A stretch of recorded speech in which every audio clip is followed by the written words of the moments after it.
If you're interested in learning to trade on Betfair, then visit the BetAngel Academy, where you have detailed, structured Betfair trading courses. Or why not visit our website where you can download a free trial of BetAngel Professional, but also visit the forum where you can get detailed images, examples, and downloadable files. And don't forget to subscribe to our YouTube channel and click on the bell icon if you want notification of new videos as they're released. So somebody mentioned to me that they'd seen me tweet about a position that I took during a match at the World Cup. And I thought it was worth just quickly running over why that position was taken and what was the thought process behind it. Because very often I think it can seem like you're doing stuff almost randomly or against the prevailing trend. But the problem you have with football is it's very variable. So even if you take the right position, you may not get a payoff. However, if you keep doing that 10, 20, 30 times over that period of time, you will get a payoff. So I tend to follow very similar setups a lot of the time within the football. The first thing I like is I like outsiders scoring first. There are many ways to profit from this. I have done videos on this, go off and have a look at them.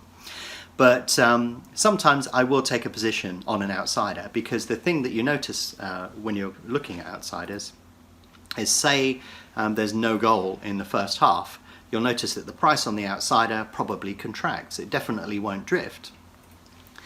So you effectively get a free option on them scoring a goal or there being no goal being scored in the first half. So backing an outsider or laying the favourites is actually a favoured strategy of mine, because it's an option on 45 minutes worth of play, basically. Now, if you don't want to take a position directly on a team, then one of the things that can be worth doing is taking a position on the correct score market. So say, for example, you back 1-1 at the start of a full match, hoping that the outsider scores first. If they don't score first and the favourite scores first, then the price on 1-1 will shorten if there aren't going to be that many goals in the match. If there are a large number of forecast goals within a match, that strategy isn't going to work particularly well. However, if the number of goals is expected to be relatively small, then if the outsider scores first, the price on 1-1 will contract, and if the favourite scores, then the price will probably contract as well, depending upon when the goal goes in. If it goes in the first 5 minutes, you're stuffed. However, if the match is fairly competitive, then you'll probably be okay. So there's a couple of plays you can do in the first half if you want to participate on that basis. However, very often what it's worth doing is letting a bit of time elapse so that you can understand what's going on and how the teams are set up. You don't know what the team talk was, you don't know what the tacticians have done, so sometimes it's worth watching a match for a little period of time to get a feel for how the match is likely to go. So on this particular occasion, this was Belgium and Japan.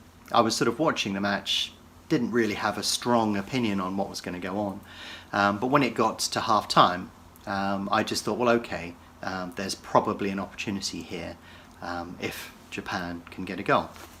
Now it turns out that they not only did they get a goal, they got 2 goals, and the price collapsed down. I think it was about 124-ish or something around there.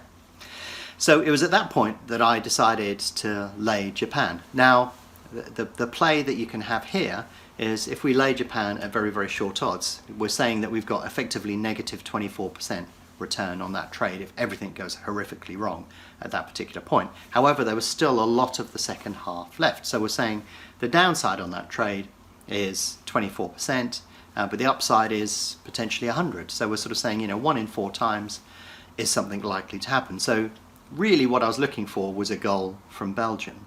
And when we look at the chance of that occurring every period of time, it was well, not inevitable, but it was very, very likely that they would score at least one. And then of course that price on Japan would shoot out again, and then of course it would start coming back in again, and then if a second goal would come, it would shoot out again. And what actually happened was that Belgium got 2 goals back fairly quickly. And then what I did was I shifted my profit. I had a fair amount of profit in the market, but I just shifted a bit more towards Belgium, perhaps getting a very late winner. And of course, that's exactly what happened. So I had my payoff already. I was just throwing something in there to see if I could get a huge payoff. And that's exactly what happened. Now, I hear you asking, just laying any team that's 2-0 up isn't going to work over the long term. Well, no, it isn't, because if you do that indiscriminately, if you do anything at random, you'll get random results. So there had to be some underlying logic within that particular match. So let me show you 2 graphics that will change your opinion on whether you think this was a sensible trade or not. The first one is the amount of dangerous attacks and possession from either team. So if we bring that up, it's just a little bar. The amount of data that you can get off football sites now is just incredible. They provide it to enhance or try and encourage you to bet, but in fact for trading it's absolutely superb. There are so many sites out there now with quality of data that I could have only dreamed of 10 years ago. 10 years ago I was trying to generate this data myself and it was one hell of a task. Now it's out there completely free and I think they're fools for publishing it. It's fantastic data if you're a trader. So yeah, look at this bar, and basically this is plotting the amount of possession, attacks, dangerous attacks, and just the general flow of the match between Belgium and Japan. And you can see it's nearly all Belgium. Now, despite that, they obviously went 2 goals to 0 down. But as long as they continued to play their game plan out, then you would think that they would get a chance eventually. So that was one of the things that made me feel comfortable about this trade and taking the risk, that it was a risk worth taking with a demonstrable chance of a payoff. Now the other thing that occurred was they did some substitutes as well, so the structure of the team changed. And if you look at the average height of Japan, they're the second lowest team as far as height is concerned at the World Cup. And Belgium brought on Fellaini, who is really tall, and they were just going to throw him up front, throw a few balls into him, get him to nod them down, and away it would go from there. Now I can't remember if Fellaini was up against Yoshida or not, because Yoshida is obviously quite tall for a Japanese guy. But nonetheless, the average height difference between the 2 teams was significant. So when Fellaini came on and they did the substitutions and all of the tactics shifted around a little bit and Belgium were going to go for it, that was the point at which you get involved in the market. They're 2-0 down, they bring on the subs and they bring on Fellaini. That's the point at which, you know, the trade is on.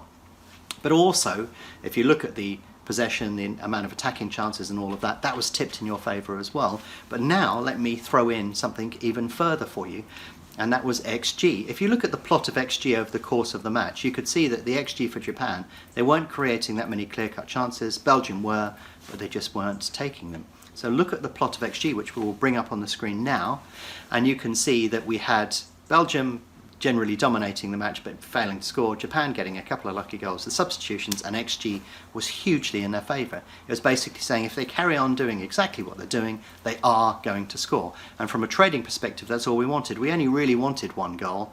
The fact is we got 2, and then we got the bonus of the goal late into extra time. So yeah, if you look at the trade now, rather than just saying, oh, this team is 2-0 down, let's lay them, if you start piecing together all of those individual components within the trade, that's how you can do some profitable trading. Now you'll need some data to work out, you know, when is the payoff going to occur and stuff like that. That's why we've got Soccer Mystic, because you can look at the match beforehand and you can make some estimates as to where you think it's going to go and what the potential payoff is given certain scorelines. So yeah, you do all of that research before the match, you sit and watch the match, and then you start gathering all of the data together, and then you can start making those decisions if the setup occurs. And the setup here was Belgium were losing, they brought on the subs, they had to score to go through to the next round, and everything was sort of tipped in their favour that we probably would get a goal. Now in the end we got 3, but obviously that's, you know, you put yourself in the position to benefit from that by perhaps not trading out all of your stake when that first or second goal goes in. So yeah, anyhow, to give you a bit of depth onto that individual trade, those are all the things I was looking at and why I did that trade in that particular manner. And hopefully that's given you a bit of insight and depth into how you can do similar trades.